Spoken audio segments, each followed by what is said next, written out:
Tentara Israel mengklaim telah menemukan jasad pemimpin Hamas yang baru yaitu Mohamed Sinwar. Sekaligus mengklaim bahwa jasad Sinwar ditemukan bersama dengan Komandan Brigade Rafah Muhammad Syabana dan 10 ajudan lainnya. Mengutip Tribun News pada 19 Mei, hal itu diumumkan oleh media Israel berbahasa Ibrani pada Minggu 18 Mei 2025. Lebih tepatnya, sumber itu melaporkan bahwa tentara Israel telah menemukan jenazah dari saudara Yahya Sinwar, yaitu Mohamed Sinwar. Sebagai informasi awal, Sinwar Junior diketahui lebih banyak bekerja di belakang layar yang membuatnya mendapat julukan manusia bayangan. Sementara itu, lokasi penemuan terjadi di wilayah Gaza Selatan, ditemukan bersama jenazah Muhammad Sabana. Menurut laporan, selain jenazah keduanya, 10 jenazah ajudan Sabana juga ditemukan di sampingnya. Hingga saat ini, baik Hamas maupun sayap militernya yaitu Brigade Qassam belum mengonfirmasi laporan tersebut. Rudal kelas Zulfikar milik Ansarallah dan rudal hipersonik lainnya luluh lantakan Israel, sekaligus sebagai peringatan awal di mana angkatan bersenjata Yaman akan kembali menyerang Bandara Ben Gurion, Israel. Mengutip Palestine Chronicle pada 19 Mei, hal itu diumumkan oleh Brigadir Jenderal Yahya Sari, juru bicara Angkatan Bersenjata Yaman dalam pernyataannya. Dilaporkan bahwa Angkatan Bersenjata Yaman yang berafiliasi dengan Gerakan Ansarallah telah melancarkan operasi militer tingkat tinggi pada Minggu 18 Mei pagi. Targetnya adalah Bandara Ben Gurion di Tel Aviv.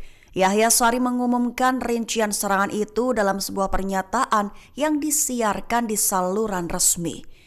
Menurutnya, operasi itu melibatkan pengerahan 2 rudal balistik, di antaranya rudal hipersonik bernama Palestine 2 dan rudal lain kelas Zulfikar.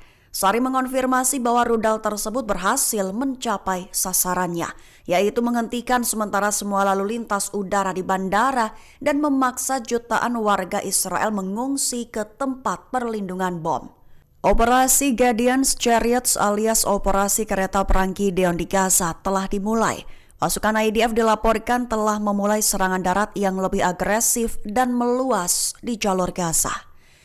Mengutip Palestine Chronicle pada 19 Mei, hal itu diumumkan oleh militer Israel pada Minggu 18 Mei 2025. Dilaporkan bahwa militer telah melancarkan operasi darat yang luas di wilayah Gaza Utara dan Gaza Selatan, menandai dimulainya secara resmi operasi Gideon's Chariots.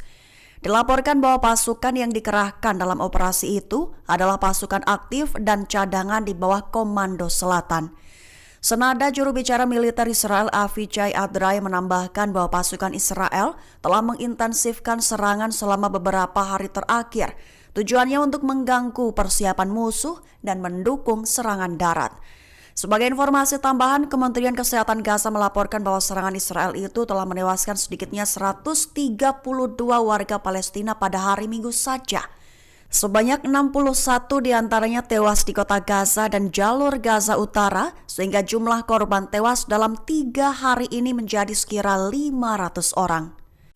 Pesawat kargo Amerika Serikat diduga telah mendarat di Bandara Ben Gurion, Israel. Dengan begitu, Angkatan Bersenjata Yaman memberikan peringatan blokade udara total masih diberlakukan. Mengutip Amayadin pada 19 Mei, peringatan itu diumumkan oleh sumber tingkat tinggi Yaman dengan tanpa disebutkan namanya.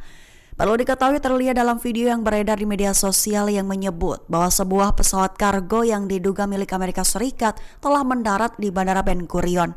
Dengan begitu, membuat peringatan dari Angkatan Bersenjata Yaman kembali muncul, memperingatkan maskapai penerbangan internasional agar tidak membuka kembali penerbangan ke Bandara Ben Gurion. Sumber tersebut menekankan bahwa militer Yaman tetap berkomitmen untuk menegakkan blokade udara terhadap Israel, tidak hanya menargetkan Bandara Ben Gurion. Sumber juga menyatakan bahwa perusahaan yang berusaha memulihkan rute ke Bandar Israel harus mengubah tujuan mereka dan memperhatikan peringatan dari tentara Yaman tersebut. Perdana Menteri Israel Benjamin Netanyahu mengabaikan kabinet dan lebih pilih memedulikan Presiden Amerika Serikat Donald Trump. Netanyahu memberikan izin masuknya bantuan kemanusiaan secara terbatas dan segera ke jalur Gaza. Mengutip Al-Mayadin pada 19 Mei, hal itu diumumkan oleh Netanyahu pada Minggu 18 Mei malam waktu setempat. Disampaikan selama pertemuan Kabinet Keamanan Israel, tetapi dilakukan tanpa pemungutan suara resmi. Netanyahu mengizinkan jumlah dasar makanan masuk ke jalur Gaza untuk memastikan bahwa krisis kelaparan tidak berkembang di wilayah tersebut. Ia menjelaskan bahwa krisis seperti itu akan membahayakan operasi baru militer Israel. Seraya menambahkan bahwa Israel akan bertindak untuk mencegah Hamas menyita bantuan kemanusiaan tersebut. Sebagai informasi tambahan saja, Menteri Keamanan Nasional sayap kanan Itamar Ben-Gvir menuntut pemungutan suara atas keputusan tersebut, tetapi permintaannya ditolak.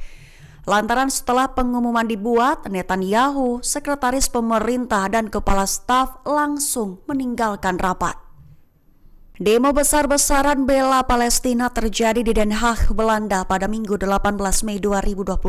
Ratusan ribu orang berunjuk rasa memakai pakaian berwarna merah sebagai simbolis garis merah untuk Gaza. Mengutip Tribun News pada 19 Mei, aksi unjuk rasa itu digambarkan sebagai demonstrasi terbesar dalam 20 tahun terakhir. Mereka memprotes kebijakan pemerintah Belanda terkait perang Israel di Gaza, mendesak pemerintah Belanda untuk mengambil tindakan terhadap Israel dengan alasan bahwa Israel melakukan genosida di Gaza. Lebih dari 100.000 orang melakukan aksi protes terbesar, menuntut pemerintah Belanda mengakhiri kebungkaman atas serangan Israel. Mereka berpakaian merah atas permintaan penyelenggara yang ingin secara simbolis menelusuri garis merah untuk Gaza. Mereka berbaris di belakang spanduk bertuliskan "Buat garis merah untuk Gaza".